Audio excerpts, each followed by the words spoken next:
Chapter 4: Type of Stretches and Timing. In this part of the course, we're going to go into the different types of stretches that are done, and which type of stretching will be the best for you and your aging body.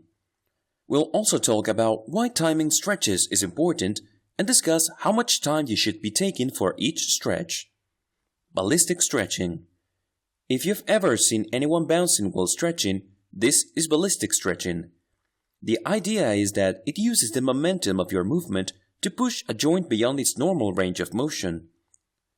This is one type that you should avoid at all costs, as it can often cause your muscles to get tighter or cause injury. Active stretching.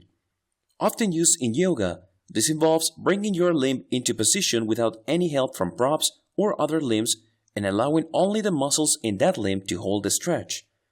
This can be extremely difficult, which is why it's rarely held for more than 10 seconds at a time, but it's also great for building muscle. Passive stretching. Like active stretching, passive stretching has you assuming and maintaining a position. However, these stretches are held for a much longer period of time, 1 minute or more, because they use props which allow you to maintain the stretch. These are great for injuries as they don't work the muscles too hard. Isometric stretching. This type of stretching involves using your own strength to push past the passive stretch. You assume a position and then push against a prop or your trainer in some cases, to create a deeper stretch on those muscles, which is a great way to engage more of your muscle fibers than passive stretching alone.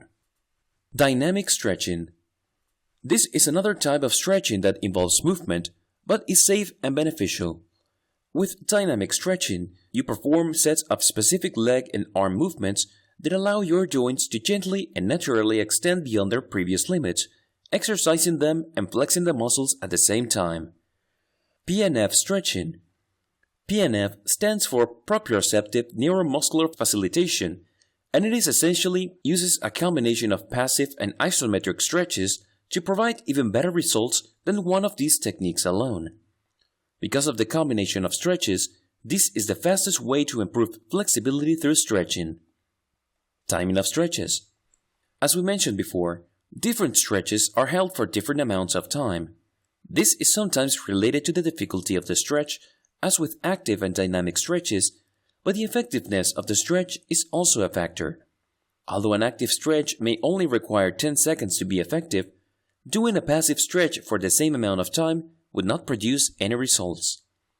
Since most passive and isometric stretches require at least 1 minute for each of the major muscles, you'll need to make sure that you give yourself plenty of time for each stretching session. Allowing your muscles to stretch for at least a minute each, gives them a chance to gradually stretch out and maintain that position for long enough to impact that muscle for more than a couple of minutes after your session.